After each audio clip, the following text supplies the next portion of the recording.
Okay, so this is section 2 of part 8. I ordered dinner, so my phone might ring at a certain point and I'll have to stop the video. But hopefully I can finish this section, before my food arrives. I didn't wanna pause everything just because my food's coming. But there, my phone might ring, I don't know, halfway through this or something. The Promise Keeper's Wife. The basement, 9 a.m., 6 hours till goodbye. I played an accordion, Liesel, someone else's. He closes his eyes. It brought the house down. Not counting the glass of champagne the previous summer, Hans Huberman had not consumed a drop of alcohol for a decade. Then came the night before he left for training. He made his way to the Noller with Alex Steiner in the afternoon and stayed well into the evening.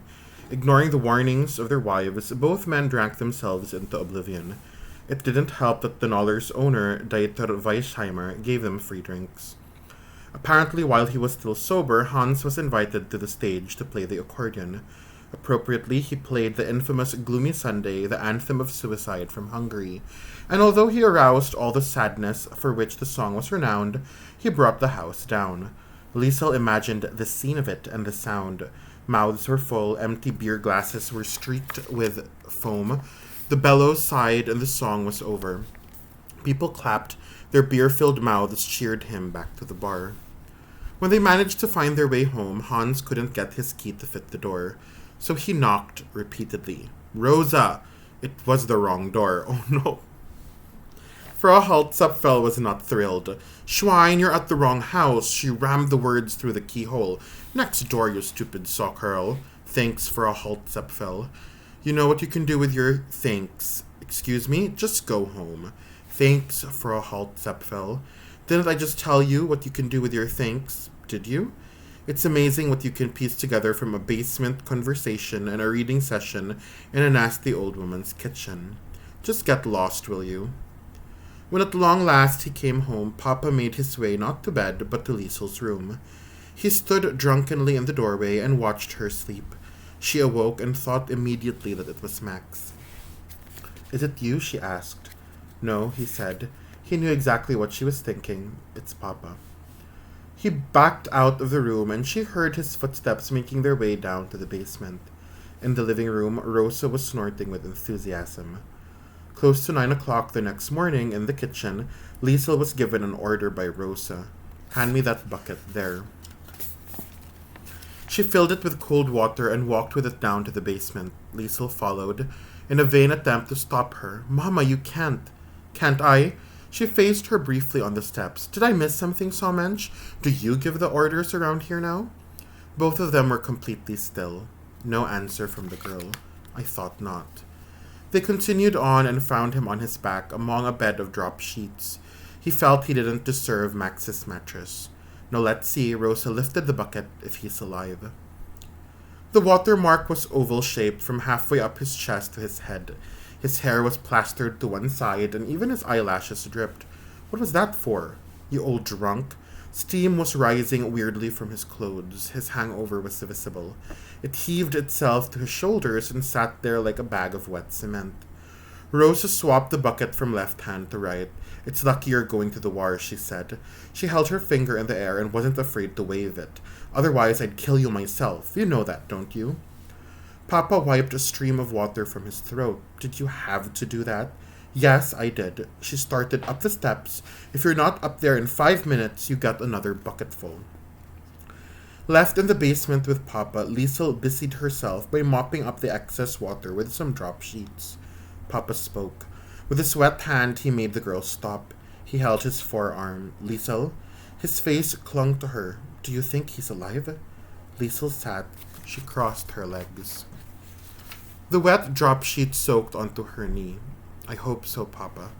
It felt like such a stupid thing to say, so obvious, but there seemed little alternative. To say at least something of value and to distract them from thoughts of Max, she made herself crouch and placed a finger in a small pool of water on the floor. Guten Morgen, Papa. In response, Hans winked at her. But it was not the usual wink. It was heavier, clumsier. The post-Max version, the hangover version. He sat up and told her about the accordion of the previous night. And for a halt, Zepfel. The kitchen, 1 p.m. 2 hours till goodbye. Don't go, Papa, please. Her spoon-holding hand is shaking. First we lost Max. I can't lose you now, too. In response, the hungover man digs his elbow into the table and covers his right eye. You're half a woman now, Liesel. He wants to break down, but wards it off. He rides through it. Look after Mama, will you? The girl can make only half a nod to agree. Yes, Papa. He left Himmel Street wearing his hangover in a suit. Alex Steiner was not leaving for another 4 days. He came over an hour before they left for the station and wished Hans all the best. The whole Steiner family had come. They all shook his hand. Barbara embraced him, kissing both cheeks. Come back alive. Yes, Barbara, and the way he'd said it was full of confidence. Of course I will. He even managed to laugh. It's just a war, you know. I've survived one before. When they walked up Himmel Street, the wiry woman from next door came out and stood on the pavement. Goodbye, Frau Holtzapfel. My apologies for last night. Goodbye, Hans, you drunken sockerl. But she offered him a note of friendship, too. Come home soon. Yes, Frau Holtzapfel. Thank you. She even played along a little. You know what you can do with your thanks. At the corner, Frau Diller watched defensively from her shop window, and Liesel took Papa's hand. She held it all the way along Munich Street to the Bahnhof. The train was already there. They stood on the platform. Rosa embraced him first. No words. Her head was buried tightly into his chest, then gone. And the girl. Papa? Nothing. Don't go, Papa. Just don't go. Let them come for you if you stay, but don't go, Papa. Please don't go. Papa? The train station, 3 p.m. No hours, no minutes till goodbye. He holds her to say something, to say anything. He speaks over her shoulder. Could you look after my accordion, Liesel? I decided not to take it. Now he finds something he truly means. And if there are more raids, keep reading in the shelter. The girl feels the continued sign of her slightly growing chest. It hurts as it touches the bottom of his ribs. Yes, Papa. A millimeter from her eyes, she stares at the fabric of his suit. She speaks into him. Will you play us something when you come home? Hans Huberman smiled at his daughter then, and the train was ready to leave. He reached out and gently held her face in his hand. I promise, he said, and he made his way into the carriage. They watched each other as the train pulled away. Liesel and Rosa waved. Hans Huberman grew smaller and smaller, and his hand held nothing now but empty air. On the platform, people disappeared around them until no one else was left. There was only the wardrobe-shaped woman and the 13-year-old girl. For the next few weeks, while Hans Huberman and Alex Steiner were at their various fast-track training camps, Himmel Street was swollen. Rudy was not the same. He didn't talk. Mama was not the same. She didn't berate. Liesel, too, was feeling the effects. There was no desire to steal a book, no matter how much she tried to convince herself that it would cheer her up. After 12 days of Alex Steiner's absence, Rudy decided he'd had enough. He hurried through the gate and knocked on Liesel's door. Comes? Ja. She didn't care where... They both lost their dads. Both Rudy and Liesel, their dads had to go to war, no? Because they did something honorable. Can Rudy and Liesel just get married already? I know they're so young pa. But they're so meant to be. They're so perfect for each other. She didn't... When he came over, it's like they were sad and they were kind of awkward and depressed. And then he comes over and it's like, let's do something. Let's go somewhere. She didn't care where he was going or what he was planning, but he would not be going without her. Oh, I love that. I love that line. She didn't care where he was going or what he was planning, but he would not be going without her. They walked up Himmel, along Munich Street, and out of Malking altogether. It was after approximately an hour that Liesel asked the vital question. Up till then, she'd only glanced over at Rudy's determined face, or examined his stiff arms and the fisted hands in his pockets. Where are we going? Isn't it obvious? She struggled to keep up. Well, to tell you the truth, not really. I'm going to find him. Your papa? Yes. He thought about it. Actually, no. I think I'll find the Fuhrer instead. Faster footsteps. Why? Rudy stopped. Because I want to kill him. Oh. Rudy's the best. Favorite character, without a doubt. Because I want to kill him. He even turned on the spot to the rest of the world. Did you hear that? He shouted. I want to kill the Fuhrer. They resumed walking and made it another few miles or so. That was when Liesel felt the urge to turn around. It'll be dark soon, Rudy. He walked on. So what? I'm going back. Rudy stopped and watched her now as if she were betraying him. That's right, book thief. Leave me now. I bet if there was a lousy book at the end of this road, you'd keep walking, wouldn't you? For a while, neither of them spoke, but Liesel soon found the will. You think you're the only one saw Carol? She turned away. And you only lost your father. What does that mean? Liesel took a moment to count. Her mother, her brother, Max Vandenberg, Hans Habermann, all of them gone, and she'd never even had a real father. It means, she said, I'm going home. For 15 minutes she walked alone, and even when Rudy arrived at her side, with jogging breath and sweaty cheeks, not another word was said for more than an hour. They only walked home together with aching feet and tired hearts. There was a chapter called Tired Hearts in A Song in the Dark. A romantic girl had promised herself to a young man, but it appeared that he had run away with her best friend. Liesel was sure it was chapter 13. My heart is so tired, the girl had said. She was sitting in a chapel writing in her diary. No, thought Liesel as she walked. It's my heart that is tired. A 13-year-old heart shouldn't feel like this. When they reached the perimeter of Malking, Liesel threw some words across. She could see Hubert Oval. Remember when we raced there, Rudy? Of course. I was just thinking about that myself. How we both fell. You said you were covered in It was only mud.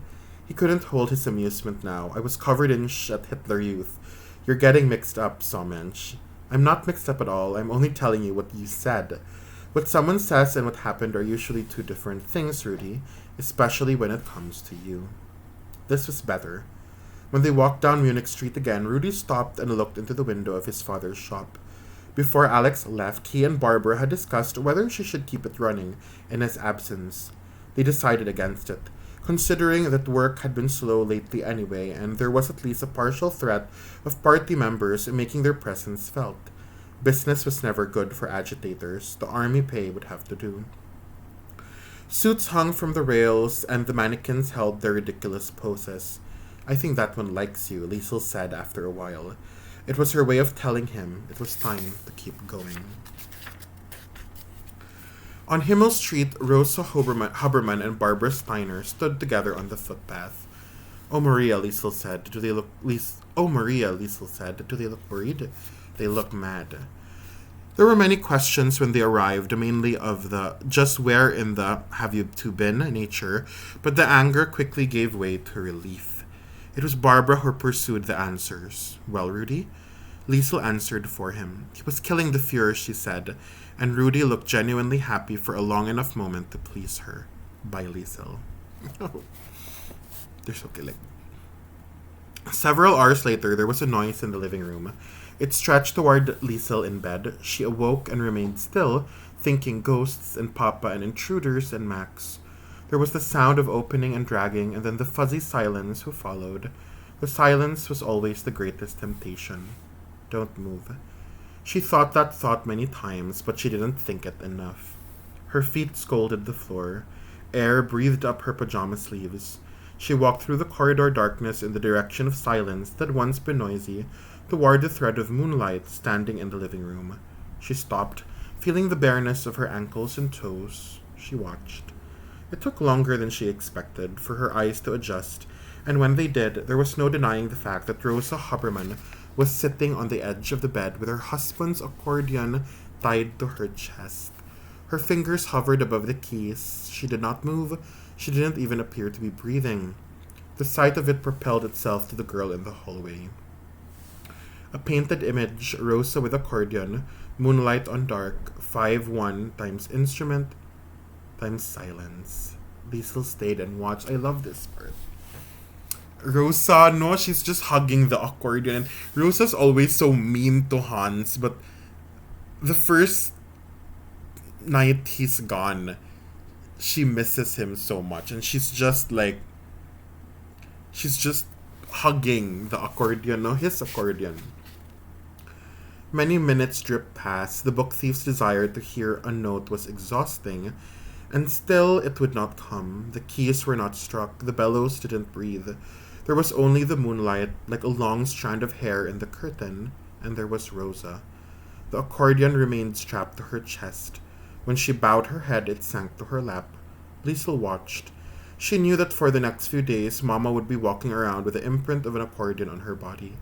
There was also an acknowledgement that there was great beauty in what she was currently witnessing, and she chose not to disturb it. She returned to bed and fell asleep to the vision of Mama and the silent music. Later, when she woke up from her usual dream and crept again to the hallway, Rosa was still there, as was the accordion. Like an anchor, it pulled her forward. Her body was sinking. She appeared dead. She can't possibly be breathing in that position, Liesel thought. But when she made her way closer, she could hear it. Mama was snoring again. Who needs bellows, she thought, when you've got a pair of lungs like that? Eventually, when Liesel returned to bed, the image of Rosa Huberman and the accordion would not leave her. The book thief's eyes remained open. She waited for the suffocation of a sleep. I love it.